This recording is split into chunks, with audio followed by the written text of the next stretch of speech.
so tired of this.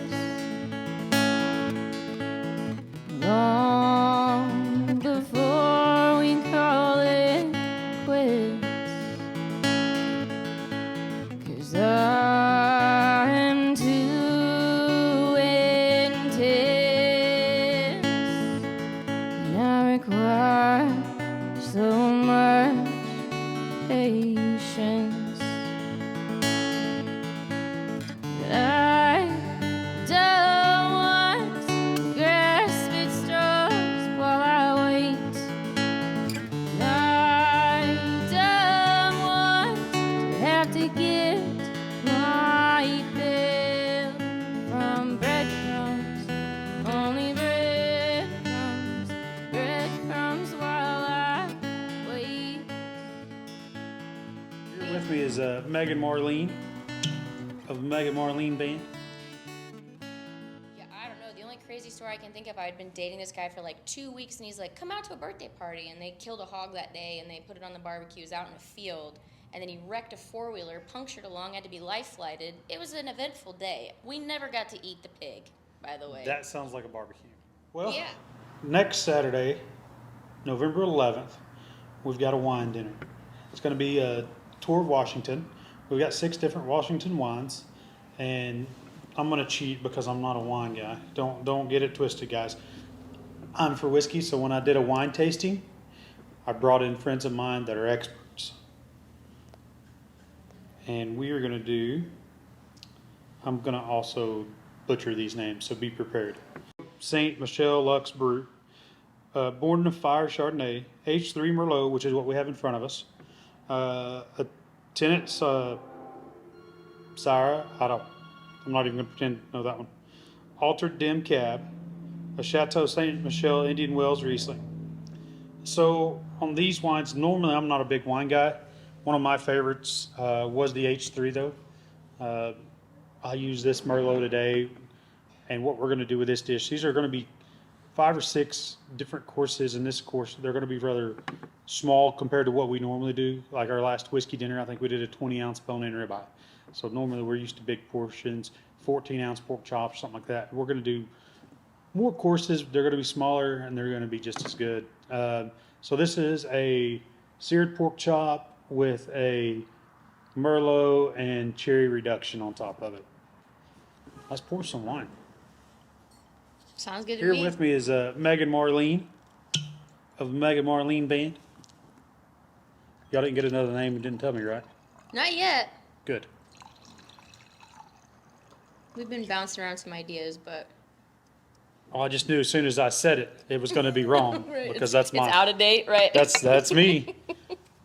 We can try some wine, try some food. Cheers. Cheers.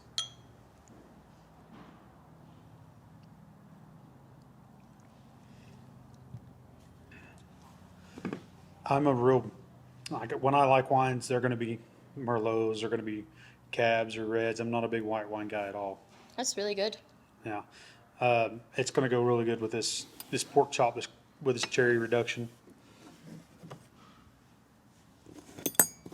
I didn't get complicated on it. It looks complicated. It looks really nice, but it's actually real simple. Sometimes simple is the best, you know? Don't ever complicate it. That's the way I cook most of the time.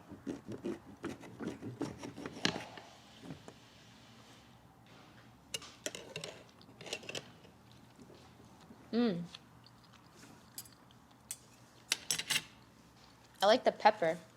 That has a really nice flavor with the Pepper cherries. and the coriander and the ground mustard. It all works really, really well. It's really, really simple course. And that's what way a lot of these are going to be. They're going to be a fairly simple course, but they're going to be really good. It pairs perfectly with that wine, too.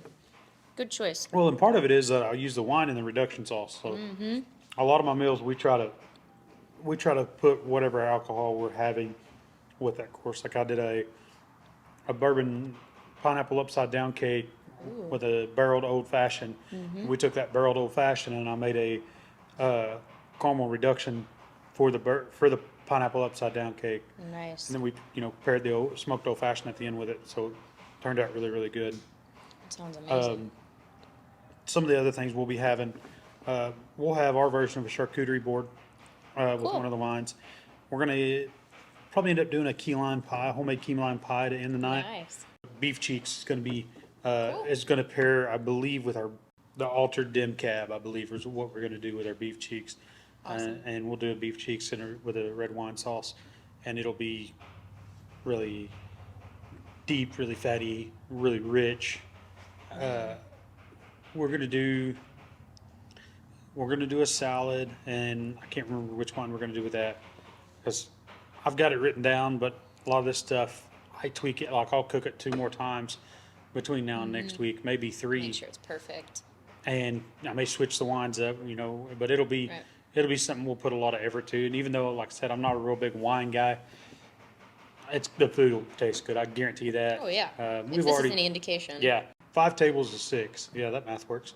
And we keep these things small because they're a private event. They're going to come obviously with a private acoustic show from you. Yeah.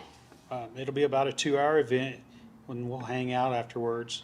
After the event, you will be able to purchase any of the wines that we have. We'll have those available for on-premise purchase to take home. Besides, you want a case or something Nice. like that. Obviously, we'll be able to order that for you and get it within the week. So it's going to be a really fun time. That sounds amazing. How long you been playing music? Well, I started piano lessons officially when I was 5. So I've been playing music kind of off and on since then.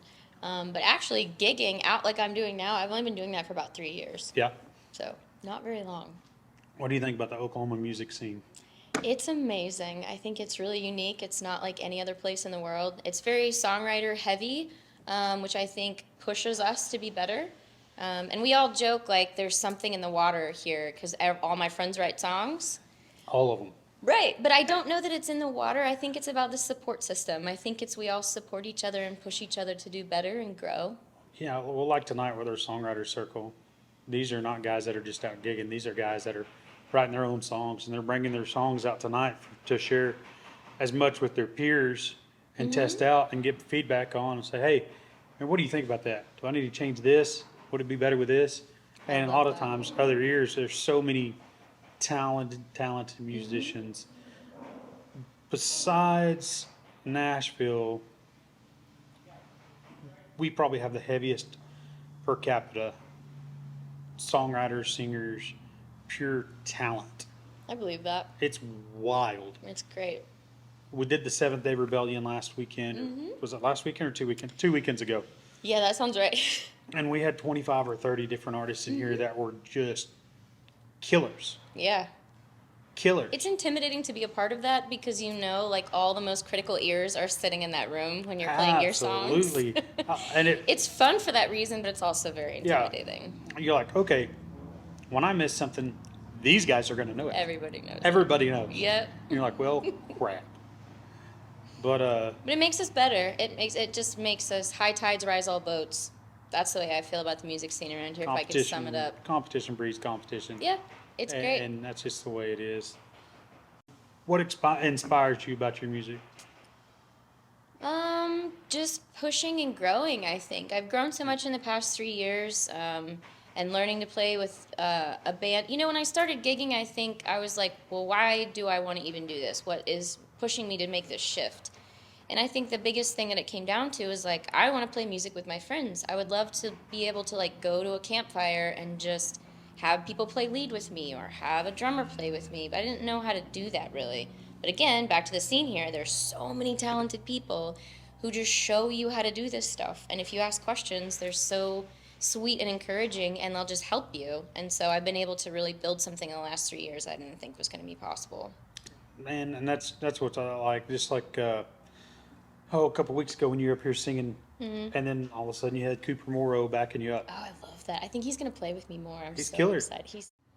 It's been really cool meeting a bunch of new people that I never would have met before. I feel like I've met in this community more people that are more like me than I've met other places, and that's really been cool too. It's a melting pot. I mean, and we just happen to get lucky and be in Stillwater.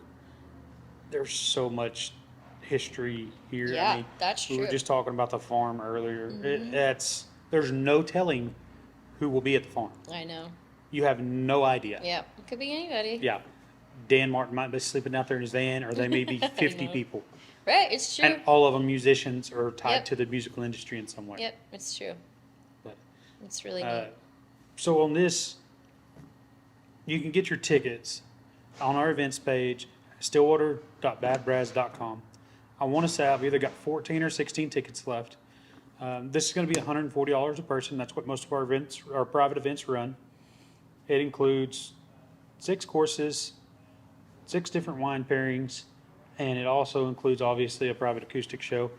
We will have a wine rep here to explain and talk about the wines if you have any questions, and they'll know much more than I do. Don't get the much more than I do. I am severely uninformed when it comes to wine. Whiskey is my thing, tequila even more so. So I go to experts on wine. Don't get it twisted. It's just like music. I know what it should sound like. Right. I can't tell you how to change that sound. I can't tell you, hey, you need to hit an E or what. No. Right. I know what I like. I know if something sounds incorrect. Right. I know, but other than that. So you've played Bad Brads a couple of times. Yeah. What do you, what's your thoughts on the venue? I love how much effort you guys are putting in on the music side. As a musician, selfishly, that's fun to see. This room back here is amazing. The ability to, we were just talking about it, the ability to be able to control the sound and the light in a way to make the mood what you manipulate the mood into what you need, basically.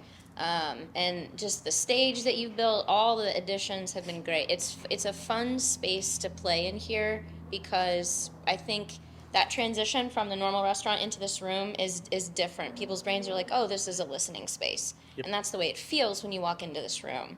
So I love playing this room. It's great. And that's what we're going for. You know, we want this to be a listening room. We're going to seat 70, 80 people in here tops. And if we have tables and stuff, it's going to be 60. Yeah. Tops. We've got Whiskey Murder Ballads and Barbecue coming up November 18th too. Right. That's going to be a fun little deal. Yeah. You know, we've got a dozen different acoustic locals coming and playing at that. I'm going to cook a whole hog. Nice. We're going to do $5 whole hog sandwiches till we run out. I just got confirmed. Old Smoky's going to be here. Cool. I think from 7 to 8 p.m. or 8 to 9 p.m. They'll have some drink specials going on. And just let songwriters cover murder ballads because most of them just love it. We do. I don't know why. Sounds like a good murder song. But I don't know anybody that is in this scene that doesn't have a favorite murder ballad. I know. Like they don't get to play them that much, but deep down, that's what they like. It's okay. Listen, I'm gonna play Psycho from Eddie Novak, and nobody's gonna like it but me and other songwriters. But this is what it is. I'm gonna do it anyway. I'm gonna burn down Kate McCannon, and we're gonna do it. Okay. I don't know why we like that either. It's Oh yeah, funny. in Oklahoma, something about Stillwater, and maybe it's because Cody Kennedy covered it, and you know it's Reckless Kelly tune, but Crazy Eddie. That might be one of the most covered songs in Stillwater as a closer because people, That's cool. the locals, we just love it. Yeah. Dylan Moss, Kel Lester, those guys are always going to play Crazy Eddie. Yeah. Nice. So they're going to close it out. Dylan and Kale and Gus Burns are going to song swap and close it out. And fun. one of their closing songs is going to be a group, Crazy Eddie. Sure, that's Because, great. I mean, they love it. And Yeah. it's just, I know some of the lists that's playing that night, and it is going to be phenomenal. Cool. Kaylin Smith's going to be there. Oh, good. A real good buddy of she's mine. Amazing. Fantastic. Yeah. Fantastic. Ryan Milam, he's a guy out of Chandler. He actually doesn't play gigs much, but he's a hell of a little musician. Cool. What else did I have? Go-to wine or whiskey? Oh man, it changes. I like most Cab Savs for Yeah. wine. That's kind of my. I've tried to like branch out into Pinot Noirs lately, and I've been disappointed. I don't pick very well sometimes, I think. But my whiskey kind of changes too. When I'm on stage, I usually drink Jameson. But if I'm just sipping whiskey, lately it's been Basil Hayden. Just the regular, not the other rye or any of the other fancy stuff. Just. If I'm drinking Basil Hayden, the 10-year or the dark rye is my. I need to try the dark rye. Yeah, you'd probably like the toasted too. It's Really? sweet and caramely, burnt marshmallow. Sometimes I don't always love sweet whiskeys. I understand like, that. That's when I me. drink It's too sweet for scotch- me. When I drink scotch, I drink Islay scotches. The Yeah. peatier, the better. So, like, peated Irish whiskeys, I love those Yeah. too. It's not typical. So you need to probably try. what you'd I've got guess, but- a Glenfiddich 21 Ooh, Caribbean cask. that sounds amazing. Killer. Oof, Yeah. that See, sounds like I might be late to work tomorrow. it happens. You'll have that on those big jobs for That's sure. true. That's true. We like I said, I'm not really a wine guy. I've gotten into it a little bit, just working on this tasting, and I discovered, Sure. there's 4 or 5 different wines I actually like. But I'm with you. I want a dark wine. I want a Merlot. There's a lot to or appreciate I in want a Cab, wines. or I want a dark bold red. Yeah, yeah, me Uh, too. Yeah, same. So many options. Well, I'm gonna eat this because I haven't had supper yet, and it's been a really long day. I've traveled to Southeast Oklahoma already Oh, wow. and back. Goodness. So I'm gonna get a bite, and we'll finish our wine. Come play Songwriter Circle here in a little bit, and we'll Yeah. call it. Yeah, sounds good. Thank you for joining us, man. Thanks so much. Appreciate Looking it. forward to next weekend. Sounds good.